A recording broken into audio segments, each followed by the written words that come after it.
प्रदेश में लोकसभा चुनाव 2024 को लेकर छोटी बड़ी सभी पार्टियों ने लगभग अपना अपना उम्मीदवार मैदान में उतार दिया है और अपने कार्यकर्ताओं के साथ क्षेत्र भ्रमण करना शुरू कर चुके हैं। वहीं कुशीनगर जिले के राजनीतिक गलियारों में कुछ चुनावी सरगर्मी ज्यादा ही तेज दिखाई दे रही है। आज जिले के जिला मुख्यालय रविंद्र नगर में स्थित भागीदारी पार्टी पी के जिला कार्यालय पर पार्टी के राष्ट्रीय अध्यक्ष प्रेमचंद प्रजापति ने अपने कार्यकर्ताओं के साथ कार्यालय पर बैठकर लोकसभा चुनाव की रणनीति को लेकर चर्चा की। वहीं मीडिया के सवालों के बाद भारतीय जनता पार्टी पर जमकर बरसते हुए कहा कि भाजपा सही मायने में पिछड़े और दलितों की हितैषी नहीं। आज हम अपने समाज सहित सभी लोगों को यही बात समझाते हुए बताने आए हैं कि वर्तमान मोदी और योगी सरकार विगत 10 वर्षों में सबसे ज्यादा पिछड़े दलितों का नुकसान किया है। अगर तीसरी बार सरकार बनी तो दलितों का आरक्षण भी खत्म होगा। इसलिए अपने भागीदारी पी पार्टी के कुशीनगर से लोकसभा उम्मीदवार पूर्व सैनिक श्याम बिहारी प्रजापति को जिताकर लोकसभा में भेजने का आह्वान किया और लोगों को आश्वस्त किया कि अगर हमारी पार्टी सरकार में जाती है तो सबसे पहले पिछड़े दलितों का काम होगा और क्षेत्र में विकास होगा। वहीं लोकसभा प्रत्याशी श्याम बिहारी प्रजापति ने कहा कि आज भारतीय जनता पार्टी की सरकार जिस प्रदेश में वहां गुंडा राज कायम है, पिछड़े दलितों का कोई काम नहीं, केवल 5 किलो राशन और राम मंदिर के नाम पर लोगों को बेवकूफ बनाया जा रहा है। आज देश का तमाम चीज मोदी जी ने बड़े बड़े रसूखदारों का हाथ बेच दी है और अब की बार सरकार बनी तो ये लोग संविधान भी बदल देंगे। इसलिए देश को आज सैनिकों की जरूरत है। सैनिक से अच्छा देश का सेवा कौन कर सकता है। वहीं बैठक की अध्यक्षता कर रहे पार्टी जिला अध्यक्ष महेश प्रजापति ने अपने कार्यकर्ताओं को कहा कि लोकसभा के सभी विधानसभा क्षेत्रों में आप लोगों को पिछड़े दलितों को अपने राष्ट्रीय अध्यक्ष के बातों को समझाने की जरूरत है। अगर सही से लोगों तक इन सारी बातों की सूचना पहुंची तो कुशीनगर जिले से अपने भागीदारी पार्टी के लोकसभा उम्मीदवार जरूर चुनाव जीतेंगे और सबसे पहले दबे कुचले लोगों का काम किया जाएगा। कुशीनगर से मोहम्मद उमर अंसारी की रिपोर्ट। भागीदारी पार्टी से आप राष्ट्रीय अध्यक्ष हैं, किन मुद्दों पर चुनाव लड़ रहे हैं, क्या विजन है आपका? देखिए, देश की बड़ी पंचायत का चुनाव हो रहा है और भागीदारी पार्टी ने उत्तर प्रदेश के साथ साथ भारत के कई राज्यों में बिगुल फूंका हुआ है। सबसे बड़ा मुद्दा बेरोजगारी है। हम लोगों ने भारतीय जनता पार्टी की सरकार बनाई, इस बात को लेकर बनाई कि जो इस देश का नौजवान है उसको रोजगार मिलेगा और इस बात को लेकर बनाई कि डीजल, पेट्रोल, लोहा, सीमेंट, सरिया, बालू, खाद्य सामग्रियां सस्ती होंगी, ईंट।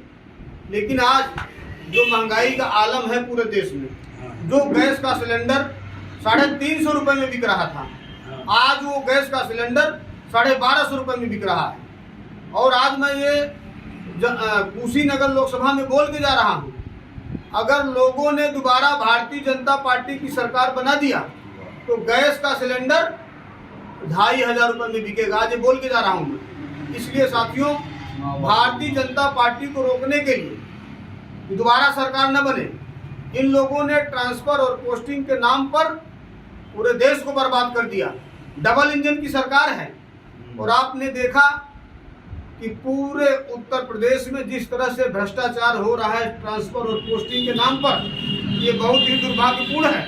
उसके पहले हम लोगों ने जब उत्तर प्रदेश में समाजवादी पार्टी की सरकार बनाई, 17 जातियों को अनुसूचित जाति में शामिल कराने के नाम पर आदरणीय समाजवादी पार्टी के नेताओं ने जो उपेक्षित वर्ग की उपेक्षा किया है वो पूरा उत्तर प्रदेश जान रहा है। और बहुजन समाज पार्टी का आप लोग देख रहे हो कि बहुजन समाज पार्टी को कोई स्थिति है कि खाता नहीं खुलेगा। इसलिए भागीदारी पार्टी ने महंगाई को लेकर, नौजवानों को रोजगार को लेकर और तमाम मुद्दों को लेकर हम लोग चुनाव मैदान में हैं। अगर भागीदारी पार्टी की सरकार बनती है देश और प्रदेश में, तो पहला मुद्दा है कि समान एवं अनिवार्य शिक्षा इस देश में लागू किया जाएगा। जहां डीएम, कलेक्टर, मंत्री, सांसद का बेटा पढ़ेगा, वहीं किसान और मजदूर का बेटा पढ़ेगा। जो नौजवान है जिसके पास रोजगार नहीं है उसको 5000 रुपये महंगाई भत्ता दिया जाएगा। और जो किसान है, किसानों को पूरे भारत में बिजली मुफ्त दिया जाएगा। आज आप लोग देख रहे हो जिस तरह से MBBS अगर किसी बच्चे को कराना है तो 1.25 करोड़ रुपए चाहिए। जिस दिन हम लोग अपनी सरकार बनाएंगे, ऐसी व्यवस्था बनाएंगे कि गरीब और मजदूर का भी बेटा डॉक्टर बनेगा। भागीदारी पार्टी का यह सपना है। और आपने देखा कि आज जिस तरह से हॉस्पिटल बने हैं, हॉस्पिटलों में डॉक्टर नहीं है। कोई भी बीमारी हो जाए अस्पताल में सिर्फ एक दवा मिलती है, क्रोसिन। बीमारी कोई भी हो, आप जाइए, डॉक्टर क्रोसिन पकड़ा देगा। इस तरह की व्यवस्था दिया है भारतीय जनता पार्टी ने। तो भारतीय जनता पार्टी का जो ईवीएम का खेला चल रहा है, ईवीएम का खेला है, पूरे देश में झमेला है। ईवीएम को लेके लोकसभा का चुनाव, अभी जैसे ये लोग नारा दे रहे हैं कि 400 पार, भाजपा को कैसे पता है कि हम 400 पार कर रहे हैं? इसका मतलब यह है कि ईवीएम में खेला है, पूरे देश में झमेला है, लेकिन अब ये बहुत लंबा दिन तक नहीं चलेगा। इस चुनाव के बाद भागीदारी पार्टी का एक एक बच्चा जो है ईवीएम को लेकर सड़क पर उतरेंगे। जैसे एक वीडियो जो है वायरल हो रहा है अमित शाह जी का, उसमें उन्होंने कहा कि हम ओबीसी आरक्षण खत्म कर देंगे। ये तो भाजपा की पहले की नीति है। आपने देखा जिस तरह से निजीकरण किया जा रहा है, रेलवे बेच दिया, LIC बेच दिया, तमाम डिपार्टमेंट बेच रहे हैं, और जिस तरह से शिक्षा का व्यवसायीकरण हुआ है, ये दुर्भाग्यपूर्ण है। भाजपा तो इस देश को गुलाम बनाना चाहती है। अभी भाजपा ने क्या किया है?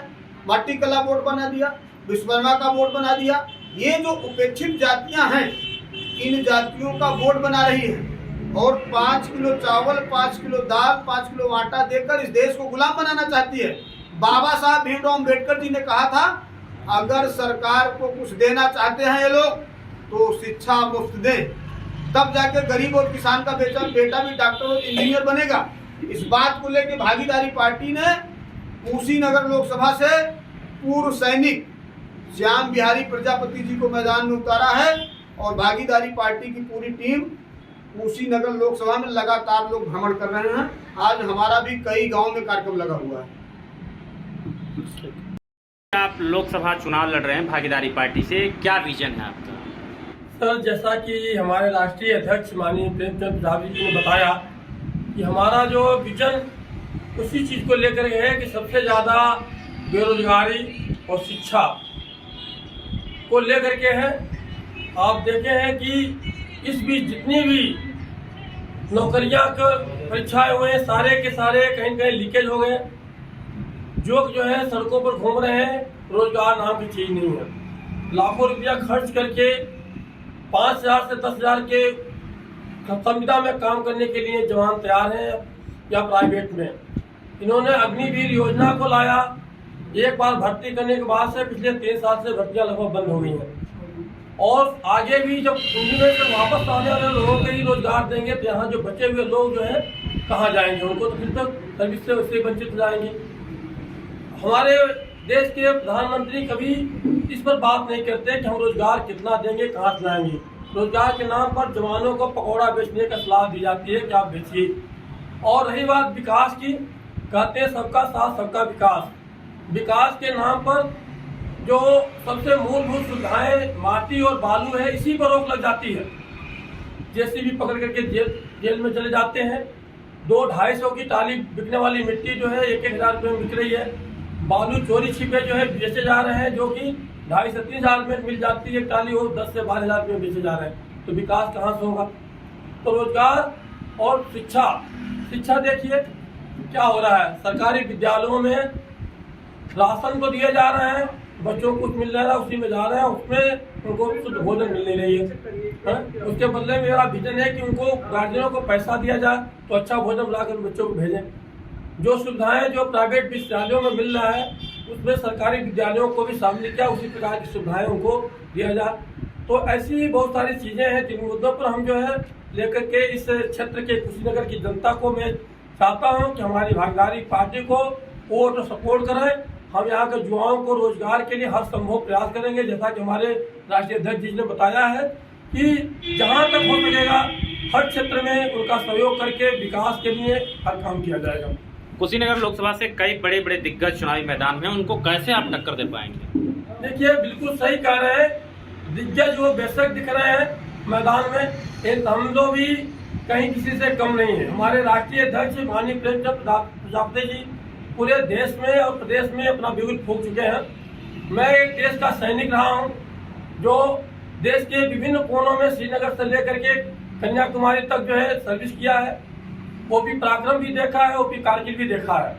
तो जो हमने युद्ध से दुश्मन की गोलियों से नहीं डरे हैं, तो इन दिग्गजों की गोलियों से डरने वाले नहीं हैं। जनता अगर अपना समर्थन इस विश्वास के साथ हमने देश की सेवा किया है, निश्चित रूप से आगे उसी ईमानदारी उसी निष्ठा के साथ में कि देश के इस क्षेत्र की जनता के साथ हम सेवा करते रहेंगे, उसी ईमानदारी के साथ में, उसी हिम्मत के साथ में।